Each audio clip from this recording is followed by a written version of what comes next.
Hey, you guys, gals, and bums, and welcome back to A Few Bad Men. All right, today I have something a little different. I'm going to be talking about some gangster girls, so this would be a Few Bad Women episode.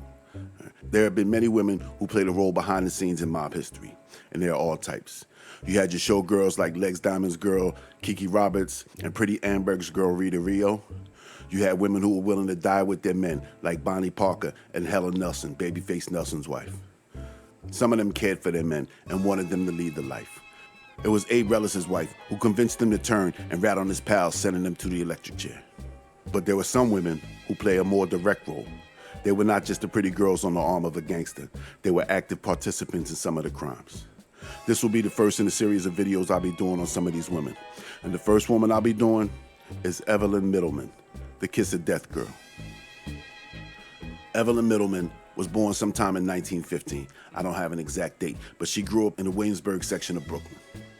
By the time she was 16, she was a gorgeous, tall blonde with a woman's body. In the summer, she would go with her friends to Coney Island to swim and dance at cellar clubs, a small speakeasy in somebody's basement. These parties were attended by young street guys and wannabe gangsters. And she realized early on that she liked gangsters and gangsters liked her. She first hooked up with a small-time hood named High Miller. When she was 18, Miller took her to California with the promise of a career in the movies. One night, the pair were in a club in LA when another young man noticed Evelyn, and he was instantly love-struck. He couldn't help but flirt with Evelyn right in front of High. Evelyn smiled and blushed at his comments, not shying away from his compliments. High became enraged at her and chastised her in front of everyone. The young man said no one was going to disrespect a woman in his presence, and the two began to argue, and that escalated into a fist fight. And when it was over, High Miller was carried out in a bag. After that, Evelyn made her way back to Brooklyn. A few years later, she was in another nightclub with another man named Robert Fuhrer, a small-time Shylock from Manhattan. Present that night was a man named Saul Jack Goldstein, a gangster with some influence at the Fulton Fish Market. Goldstein noticed Evelyn and came over to the table. He sat down, leaned over, and whispered something in her ear that made her giggle. Fuhrer didn't appreciate this disrespect, and he let Jack and Evelyn know it. Jack Bernstein said that he was not going to let anyone disrespect a woman in his presence, and a fight broke out. It was broken up, and everyone went their separate ways. A few days later, on March 15, 1935, Robert Fuhrer was keeping an eye on a friend's haberdashery at 170 Grand Street while a friend ran errands. That evening, a car pulled up outside. Jack Goldstein got out, went into the shop, and without saying a word, shots rang out. Jack Goldstein pumped 5 bullets into Robert Fuhrer. Fuhrer slumped to the floor dead, and Goldstein returned to his car and escaped. After that, Evelyn became Jack's girl. She was moving up in the underworld. He was a legitimate player, and she was showered with gifts, money, and all the finer things. In the summer of 1935, Evelyn and Jack were in a nightclub in Manhattan when a man walked in who would change her life and make her infamous. Harry Strauss was from Brownsville. He was called Pittsburgh Phil in the papers for his immaculate style of dressing, but he was called Big Harry or Pep by his friends. And his friends were the guys that would be known as Murder Incorporated in a few years. Pep was the #1 killer on a roster of all-star killers. He was a bully who was used to taking what he wanted. And it didn't take long for Pep to notice Evelyn. And it took even less time for him to walk over to Evelyn and Jack and tell them both that Evelyn was now his. Evelyn blushed and giggled, but Jack became enraged. He yelled at Evelyn for disrespecting him and encouraging Pep. Pep said that no woman was going to be treated like that in his presence. He suggested that they fight it out like gentlemen. They went to the back of the club to the pool room, where Pep proceeded to beat the hell out of Jack and bash his face in with a pool cue. Pep fixed his clothes and returned to the bar to claim his prize. Pep and Evelyn became the it couple in the streets of Brooklyn. Young girls wanted to be like her, and young men wanted to stay the hell away from Big Harry. He showered her with expensive clothes, furs, and jewelry. Most of them were stolen. Pep was into many rackets: shylocking, fur theft, a multi-state jewelry heist ring, but his main hobby was murder. In October 1935, Pretty Amberg, a psychopath in his own rights, threatened to kill Pep and some of the other Murder Inc. crew after his brother Joey was killed. Joey was killed because he killed Pep's friend and Albert Anastasia underling High Kasner.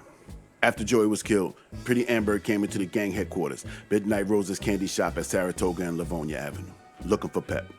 But Pep wasn't there, so he let whoever was there know that he was going to kill Pep and Louis Capone. Pep took the matter to Albert Anastasia, and Albert okayed the hit on Pretty. On October 25th, 1935, Pretty Amberg was lured into a restaurant in Williamsburg, Brooklyn by Louis Lepke gunman Mendy Weiss. When they got there, Pretty and Mendy were invited to the kitchen for a drink by the owner. Mendy walked in first. When Pretty walked in, he was met with an axe in the chest. He was tied up, beaten, and parts of his body were hacked away. While the body was being stuffed into a car, some of the boys, including Albert, Anastasia, and Pep, went to get their girlfriends. They all followed the car with Pretty's corpse to a secluded street in Brooklyn. Pretty was covered with a blanket, and he and the car were doused in gasoline. The guys decided to let one of the girls toss the match. Lots were drawn, and Evelyn won the honor. She lit the match and tossed it onto the car, putting an end to Pretty Amberg. In August of 1936, Pep was given a contract to kill someone for Sox Lanza, the boss of the Fulton Fish Market and captain in Charlie Luciano's family. That someone was Saul Jack Goldstein. Sox was facing racketeering charges for his domination of the fish market, not only in New York, but elsewhere, and Jack Goldstein was on a list of men who could hurt him. Jack was getting away from the rackets. He had gotten married in July of '36 to a young woman named Helen, and he and his new bride went to the Catskills to honeymoon. Pep Strauss happened to be in the area. He always had business in the Catskills, and the woods, lakes, and the Drucker farm were filled with the remains of his business.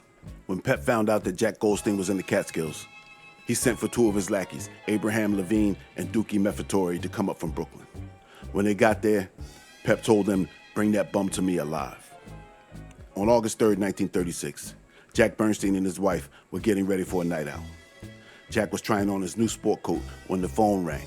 Whoever was on the other end told Jack something that made him change his plans. He told Helen that he had to go take care of some business and he would be back in an hour. A few minutes later, a car honked his horn out front. He kissed his new bride and went outside and got in. He sat in the back seat between Dookie and Pretty. After driving a few minutes, Dookie grabbed Jack around the neck, squeezing his forearm against his throat. Jack fought off Dookie while Pretty produced the hammer and gave Jack a whack across his head, knocking him cold. When Pep got his hands on Jack, he took his time with him and tied him up good. Pep liked to watch his victims strangle themselves trying to escape, and sometimes he would kick and stomp them, speeding up the process. No doubt, Jack received the worst possible treatment before he died.